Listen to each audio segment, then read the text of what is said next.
Yo guys, so about a month ago I posted a video of 1990s Fortnite. So there were definitely a lot of things going on here, and one of the things was an 8-bit 1990s effect. And so a lot of you guys wanted to know how to do it, and in this video I'm going to do a tutorial on how to make this old school 1990s effect. And there's a lot to take away from this, so I hope you guys really enjoy it. And I've provided the full original project file of that 1990s Fortnite montage in the description below. It also includes a few elements that I've created that really fit this effect. So I hope you guys enjoy, and let's get into this. Another website that I'm using is Production Crate, because if I just look up 8-bit, they actually have a bunch of elements that I used in my original video as well. They have sound effects, graphics, so feel free to check this out. The link is in the description below, and if you click that and sign up, it can help me a little bit as well. Alright, so when it comes to getting your clip, you want to use a clip that is very simple. You don't want to have too much going on. Otherwise, the effect is really hard to make it work. So this is my clip here. It's super simple. And if you can, try to record the character on just straight grass, because if it works, you can actually just use the grass as a green screen. Alright, so I'm going to choose this part of the clip right here because there's not that many elements. So that means we can add our own to make it look cool. So I'm going to drag that into a new composition and click Control K to take out my composition settings and just make sure we're 1920 by 1080 with 30 frames per second. And the duration, I'm just gonna make this 25 seconds for now. And I'll rename this composition main comp. Also, this is how I set up my project files. So I'm going to put my main comp into the main comps folder because we'd be staying organized like that. Now it'd be pretty great if this works. Since I recorded this on grass, I can probably just use the grass as a green screen. So I'm going to throw in a little green screen tutorial in here as well and just try to see if I can key out the green from the grass. So I'm going to select this clip here and take out my pen tool with G and just mask a little bit around my character and draw like a quick mask here. I got my mask, so now I'm gonna look up key light in After Effects, and to search up my effects I'm using FX Console, which is a free plugin from Video Copilot.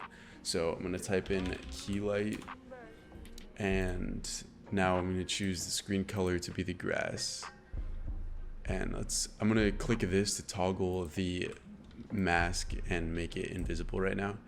And we kind of keyed out the character, but it looks a little weird. So I'm gonna go to view and change it to combined matte so I can see what is being keyed out and what isn't. So anything that's white means it's visible, and anything that's black means it's invisible. So I'm going to go to the screen matte option and increase the clip black so that the threshold is a bit lower for the grass. And then I'm gonna lower the clip white and increase the clip black until we only have the character matted out in white. Okay, so that's pretty close. That looks good. I'm gonna change my view back to final results. I think it's workable. I think we could use that. We could probably get away with that. To touch it up a little bit more, I'm going to look up matte choker, which is just going to soften the edges and shrink them in by a few pixels so that it just looks a little bit better. But this mask is looking really good, so I'm going to duplicate this layer and delete the effects and delete the mask because I'm also going to turn off the sound for these clips. We need the raw background. So we need a background layer that doesn't have a character, because we need a character layer and we need a background layer that we can individually apply effects to. So in order to get rid of the character on this background layer, I'm going to use our mask. So let me rename this as our character mask layer. And I'm going to duplicate the character mask layer and put it on the bottom here. And if you can't see track mats, go to toggle switches and modes, and we're going to alpha invert the background layer to this character mask. So now if I turn off the original character mask layer, we just have an empty transparent spot in this clip for the background layer. So this means we can use content aware to take this transparent area, this transparent character, to replace it with just what the background would be. So I'm going to re-enable my character mask and pre-compose these layers together that we just matted. I'm going to pre-compose that and call this empty background. And I'm going to open up this empty background composition and just make sure it looks good. It looks good. I'm going to go on my side here and find content aware fill. As we can see, it knows that the transparent area is this spot that we have alpha inverted. So before I run this, I'm just going to click on this character mask and add a simple choker. So this simple choker is just going to expand this area of transparency. And we want to do that just so we have some free space, because sometimes the edges can look a little weird. So we just want to expand the matte, and then that transfers over to our fill target, and this is looking good. You can obviously expand the alpha expansion over here as well. I'm just going to leave it at 1 or 2, and then that's looking good. I'm going to leave my fill method as object and generate a fill layer. So this is going to analyze and just replace this transparent. So that just got generated, and damn, this looks really good. So we can toggle this fill layer that is just generated on and off. And as you can see, it's just covering up that spot of transparency. So I'm going to get rid of this simple choker and replace that just so that our edges look good. And this is our new empty background. So now what we just did is we have a character layer and we have a background layer. And now we can apply different frame rates or anything we want to those individual layers. But before I do that, what this empty background is also going to be good for is we can actually camera track it, and the camera track will be much better because the character is not there. So I just looked up 3D camera tracker and we're going to add that. So if you guys want to download the project file in the description, there's also some 8-bit elements that are part of some of what I made for my 1990s Fortnite montage. You can make them yourself, but if you want mine, they're in the project file in the description. So we have like a tree, rocks, and just a few basic essentials. So I'm going to select the effect and just see what kind of dots we have. So this is a great track, so we can just select a bunch of random things and create a solid in camera after right clicking on a target. And I'm gonna alt right bracket to cut that off just so this is a little more organized. So great, we have like a solid right here.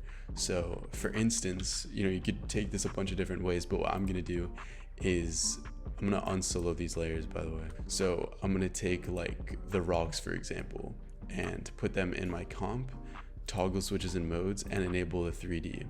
And I'm going to click P, Shift S, and Shift R on this track solid to take out the position, scale, and rotation, and then select all of those attributes, Control C, and paste them onto the rocks.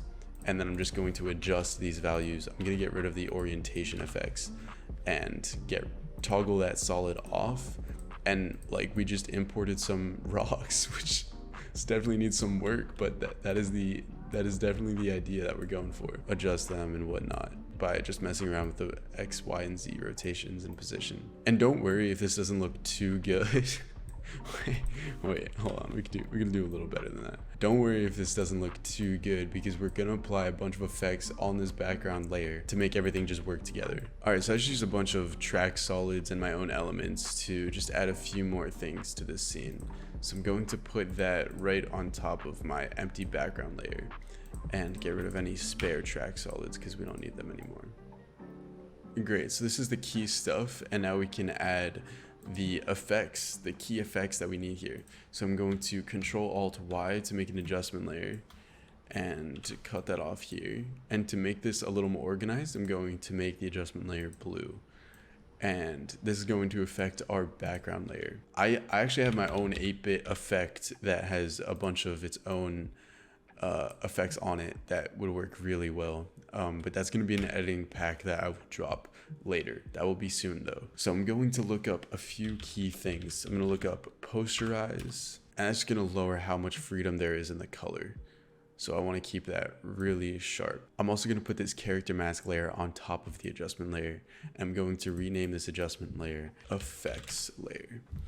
And so we have posterize here. You can also add some tritone.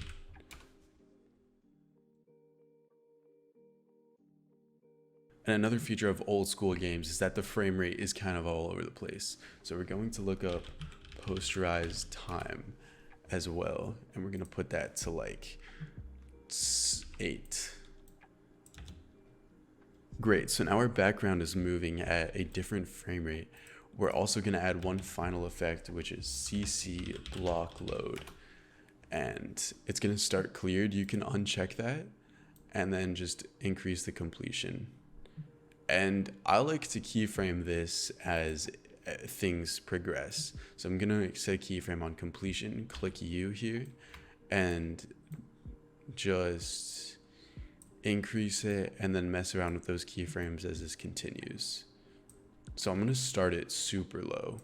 So it's going to go up, clear up a little bit, and then just get a little bit worse. And then we're going to go with our character mask layer. And before we add effects to this, I'm just going to pre-compose this because there's already effects on it. And I'm going to look up a few similar effects. You can keep messing around with this. There's a bunch of other things you could add. I'm going to add posterized time and put that to like 6 for now. And then if you have BCC, we can also add some interesting effects like BCC LED. And then we can change that preset to something that works a little better. Now, if you don't have BCC, another great effect you could use is CC ball action. And it makes it a 3D layer that you can have full control over. But for now, I'm going to use BCC LED. If you guys can make something awesome with this, I would love to see it because there's definitely a lot of potential on that effect. So I'm going to delete that and add LED. And then I'm going to go to the default preset and lower the size, make the shape a square.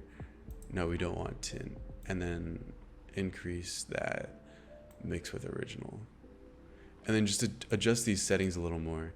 And I'm actually going to duplicate that and have BCC deleted on the bottom layer, toggle switches and modes, and then mess with the blending mode on that layer. So now we have the character still has some grid in it, but it just flows a little better. So I like this. It's just moving way too fast for me. So I'm going to take this 3D camera tracker and move it with my background and select the background with the elements in the 3D camera tracker, right click, pre-compose, and call it background with elements. And then we're going to straight up time remap that, Control Alt T, or right click, go to time and enable time remapping, and then just make that a little bit longer, the space between those two keyframes. And that's just going to slow it down. And I already really like that much better. You can also add an adjustment layer on top of everything. So I'm going to Control Alt Y, and on this adjustment layer, I'm going to add posterize again, just for a little bit of extra 1990s right here. And then I'm going to add posterize time. And actually, I think that posterize is a bit overkill. I'm going to delete that. And then I'm going to add posterized time and just lower that a bit more. And then I'm going to add an effect called Hollow Matrix. And this is part of Red Giant Universe. It's okay if you don't have this. It's more of an optional step. And then I'm going to disable the time effects and go to effects. And we want to get rid of most of this stuff because it's just a bit too much. You can obviously mess around with it if you have this effect. I'm just going to leave it to a few key things here. I'm going to add some TV roll. So that's going to make it so that it'll randomly do like a VHS type thing. And then we can try color separation as well.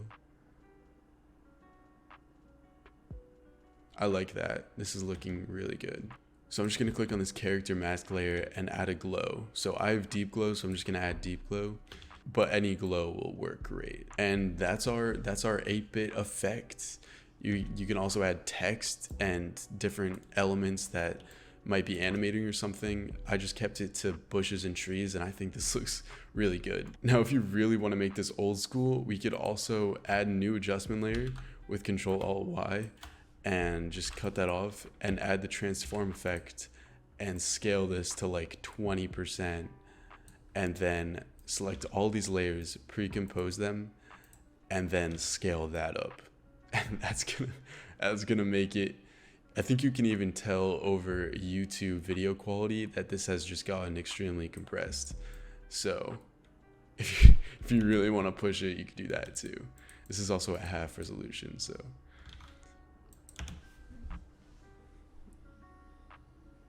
And that's how I make my 8-bit 1990s looking Fortnite, and you can use it for so many different things. I would love to see what kind of stuff you guys make. The project file is in the description if you want the exact 1990s Fortnite video that I made, and I hope this tutorial was helpful. I love you guys so much, and I hope you have a wonderful rest of your day. And stay cozy, stay comfy, and stay hydrated. Peace.